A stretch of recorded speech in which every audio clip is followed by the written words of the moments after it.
Bienvenue sur Lumière Divine. Chaque jour, une parole pour nourrir ton âme. Aujourd'hui, on commence une nouvelle série. L'étude des psaumes. Les psaumes sont des prières, des chants, des cris du cœur, mais aussi des leçons de sagesse puissantes pour notre vie. Et pour commencer, le psaume 1. Un psaume très fort qui nous enseigne deux chemins. Le chemin de la bénédiction et le chemin de la perte. Installe-toi, ouvre ton cœur, et entrons dans la parole. Heureux l'homme qui ne marche pas selon le conseil des méchants, qui ne s'arrête pas sur la voie des pécheurs, et qui ne s'assied pas en compagnie des moqueurs, mais qui trouve son plaisir dans la loi de l'Éternel, et qui la médite jour et nuit.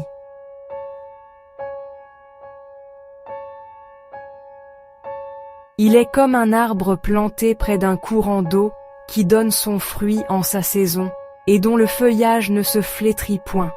Tout ce qu'il fait lui réussit. Il n'en est pas ainsi des méchants. Ils sont comme la paille que le vent dissipe. C'est pourquoi les méchants ne résistent pas au jour du jugement, ni les pécheurs dans l'assemblée des justes. Car l'Éternel connaît la voie des justes, et la voie des pécheurs mène à la ruine. Le psaume 1 n'est pas seulement une prière, c'est une leçon de vie. Dès la première phrase, il dit « heureux », c'est-à-dire béni, stable, protégé intérieurement. Puis il montre un choix. Il y a un chemin qui élève et un chemin qui détruit. Et tout commence par une progression très subtile. Marcher selon certains conseils, s'arrêter sur cette voie, s'asseoir en compagnie de cela. Ça veut dire, ce que tu acceptes autour de toi finit par t'influencer, puis t'installer, puis te façonner. Dieu nous avertit. Ne laisse pas ton âme s'installer dans ce qui l'éteint. Après avoir vu les chemins qui s'opposent, le psaume nous révèle maintenant le secret de la bénédiction, la clé d'une vie qui porte du fruit. Il est dit de l'homme juste. Son plaisir est dans la loi de l'Éternel, et il la médite jour et nuit. Le mot plaisir ici est profond. Ce n'est pas une joie passagère, mais un délice, une satisfaction de l'âme qui surpasse tous les plaisirs éphémères que le monde peut offrir. C'est trouver sa source de contentement non pas dans les circonstances extérieures, mais dans la sagesse immuable de Dieu. Ça ne veut pas dire connaître la Bible seulement, comme on connaîtrait un manuel. Non, ça veut dire bien plus. C'est une invitation à laisser la parole te nourrir, te transformer de l'intérieur, à l'accueillir comme un pain vivant qui restaure ton âme.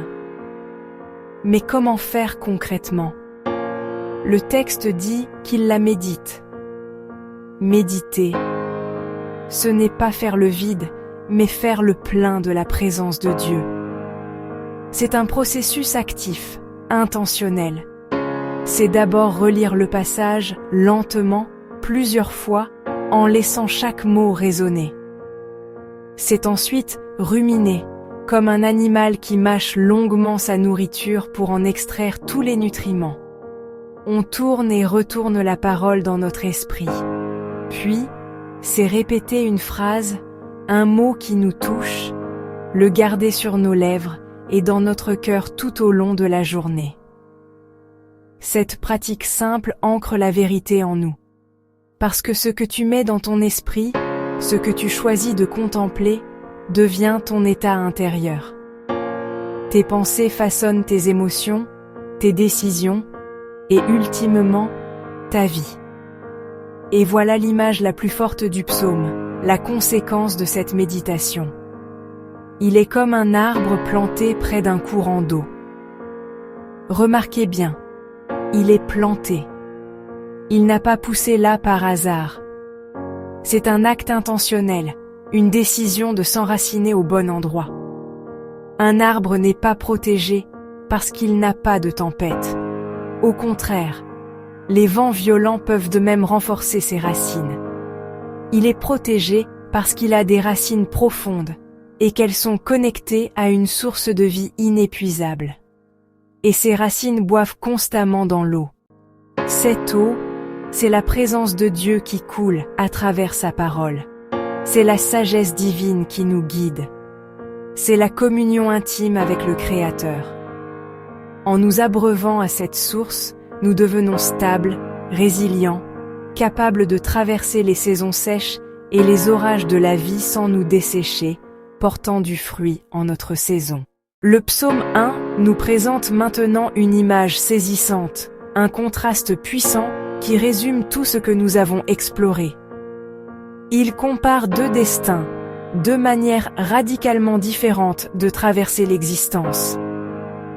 D'un côté, il y a le juste, comparé à un arbre.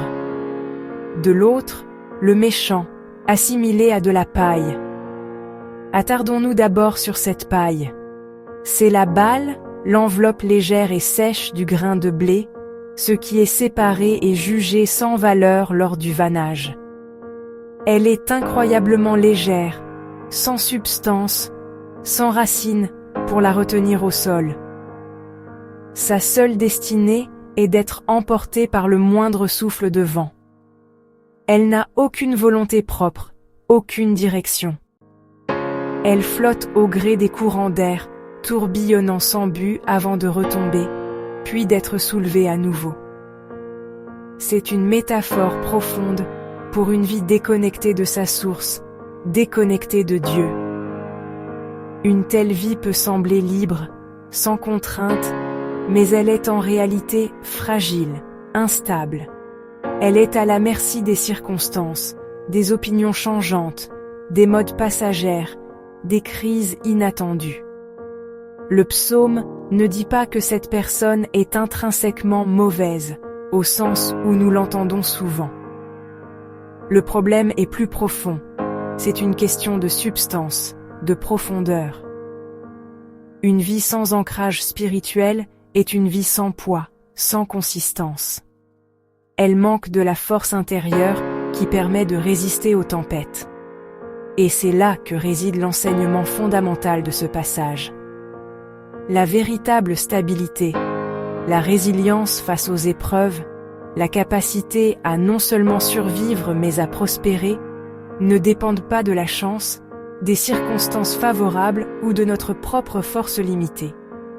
La stabilité vient des racines qui plongent profondément dans la terre riche de la parole de Dieu, qui s'abreuvent constamment à la source de sa présence. Ces racines nous ancrent, nous nourrissent, nous donnent la force de rester debout quand les vents de l'adversité soufflent avec fureur. Le choix nous est présenté avec une clarté magnifique. Dieu nous invite à être cet arbre. Il ne nous a pas créés pour être de la paille, emportés par le chaos, mais pour être des arbres de justice, plantés par lui, pour manifester sa splendeur. Ce que le psaume 1 nous apprend. Le bonheur profond dépend de ce que tu choisis d'écouter. Ce que tu fréquentes façonne ton âme. La parole de Dieu est une source qui te fortifie. Les racines dans Dieu donnent une stabilité surnaturelle. Une vie connectée à Dieu porte du fruit en sa saison. Ça veut dire, ton fruit arrive au bon moment. Même si tu n'as pas encore vu, Dieu travaille.